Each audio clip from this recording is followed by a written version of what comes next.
This gentle practice transforms feeling like I ought to be thankful into authentic joy. I see you, Mama. Hearing those phrases that feel like spiritual daggers in your heart. You should be grateful. You have healthy children. At least you have a home. Some women would give anything to be in your shoes. These words, though maybe they're well intended, well, they often leave you feeling not just overwhelmed, but spiritually inadequate. I remember trying to force gratitude during difficult seasons, repeating, I should be grateful, while all the while the guilt churned beneath the surface. I thought authentic thankfulness meant suppressing my genuine feelings and just focusing exclusively on the blessings, yet this type of gratitude just consistently failed to transform my heart or draw me closer to God.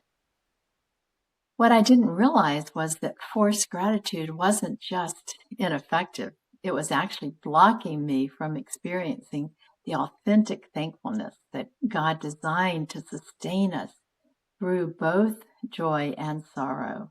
So today we're going to explore the counterintuitive but deeply biblical path to genuine gratitude. It doesn't start with denying your struggles, but with creating sacred space to honestly acknowledge them before God, who delights in you for exactly who you are, even in your most overwhelmed moments.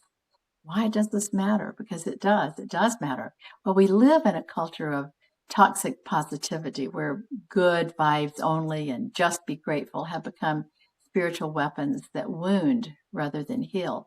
And for mothers especially, there's this tremendous pressure to project constant gratitude regardless of our genuine feelings. This creates a dangerous cycle. We feel overwhelmed. We shame ourselves for not feeling grateful enough.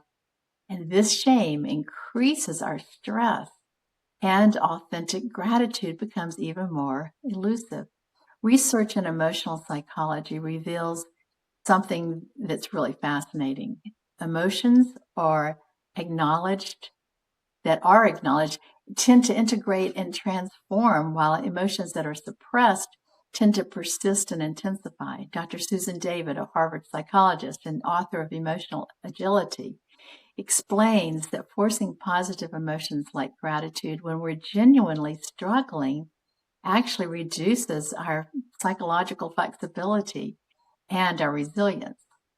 The scripture beautifully models this emotional honesty. The Psalms are full of expressions that begin with lamenting and then they move towards praise, not by skipping the difficult emotions, but by fully expressing them. And in Psalm 42, David cries out, "My tears have been my food day and night," before eventually declaring, "Put your hope in God." He doesn't deny his distress, he expresses it and then chooses gratitude alongside it.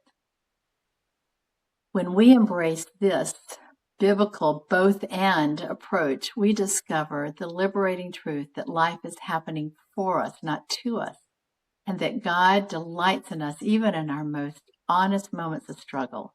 This understanding creates a foundation for authentic gratitude that transforms rather than obligates.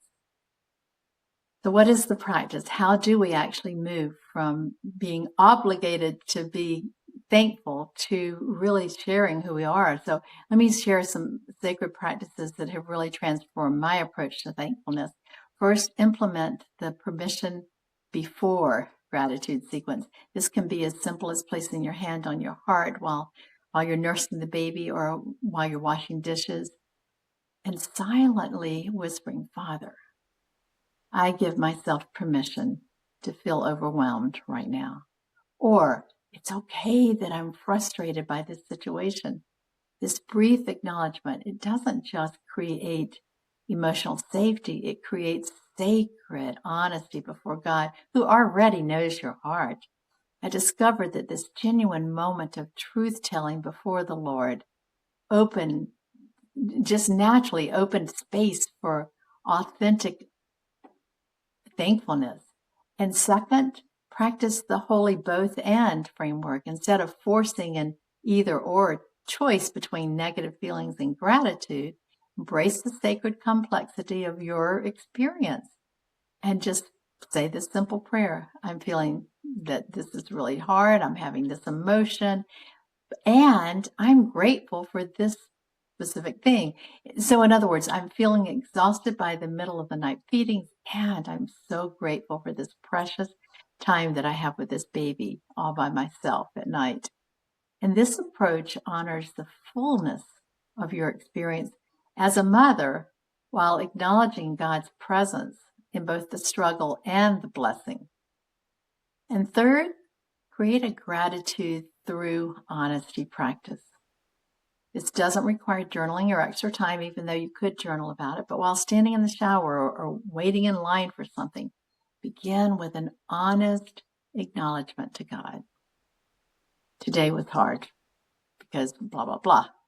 Then gently transition to, and even in this difficulty, I noticed.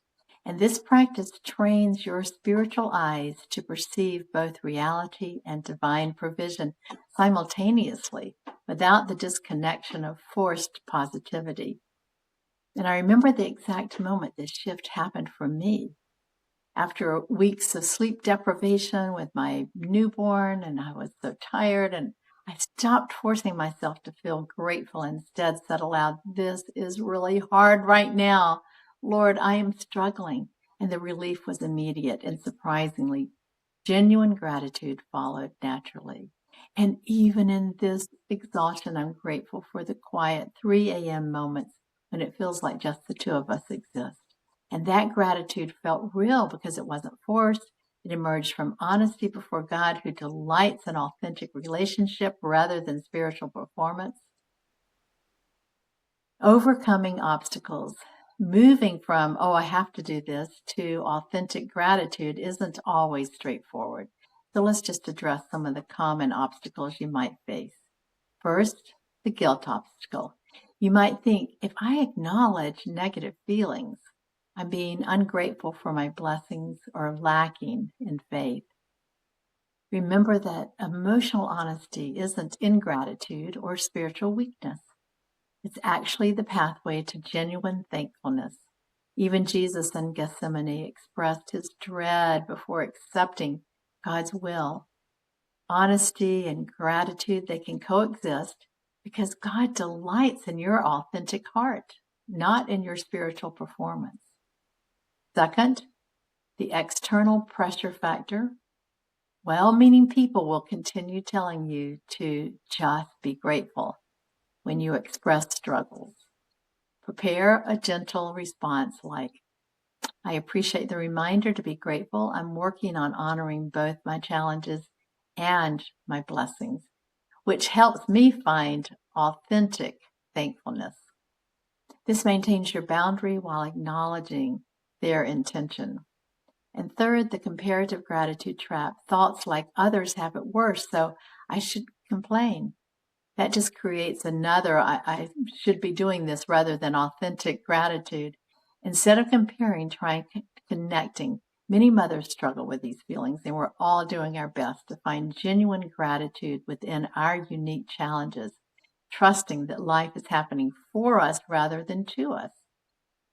And remember that authentic gratitude isn't measured by the absence of negative emotions, but by the capacity to acknowledge both difficulty and blessing. And as Brene Brown writes, we cannot selectively numb emotions. When we numb the dark, we numb the light. By allowing yourself to feel the full range of motherhood emotions, you're creating space for gratitude that transforms rather than gratitude that obligates. So precious and beautiful mama, you don't need more shoulds in your life. Authentic gratitude isn't another obligation on your endless to-do list. It's a natural response that emerges when you give yourself sacred permission to be honestly human first. The path to true thankfulness runs straight through the center of your real feelings, not around them. So tomorrow, we'll explore how gratitude becomes a powerful form of spiritual warfare in motherhood. But for today, Practice giving yourself permission to feel everything and notice what you're genuinely thankful for. I hear you, Mama. I'm listening, Mama. So celebrate your Mama moment by sharing what honest feeling can you acknowledge today alongside something you can genuinely appreciate. There are ways to practice these authentic gratitude this week, and one is to create a sacred permission moment. And the next time overwhelming feelings arise during a tantrum, while folding endless laundry in moments of exhaustion, place your hand on your heart and whisper, I give myself permission to feel this. And then gently add, and I notice, naming one element of beauty or blessing that's present in that same moment. 16-second practice, and it honors both your experience and God's presence within it. Establish holy both and pauses during 3 daily transitions, waking, mealtime, or bedtime. Acknowledge one difficult reality and one blessing. For example, mornings are chaotic, and I love how the sunlight catches my daughter's hair. Or bedtime feels endless, and I'm grateful for the sweet smell of my child after bath time.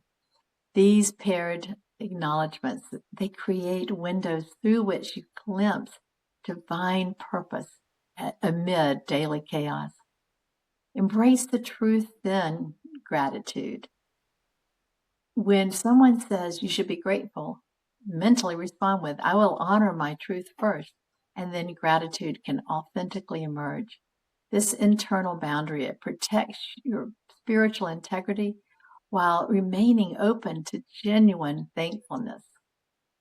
And remember, this practice isn't about forcing feelings or creating spiritual pressure.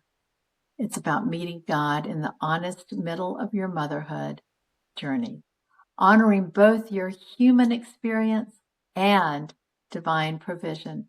Even implementing just one of these practices imperfectly, it creates the pathway from obligation to authentic appreciation. So until tomorrow, mamas, I love you.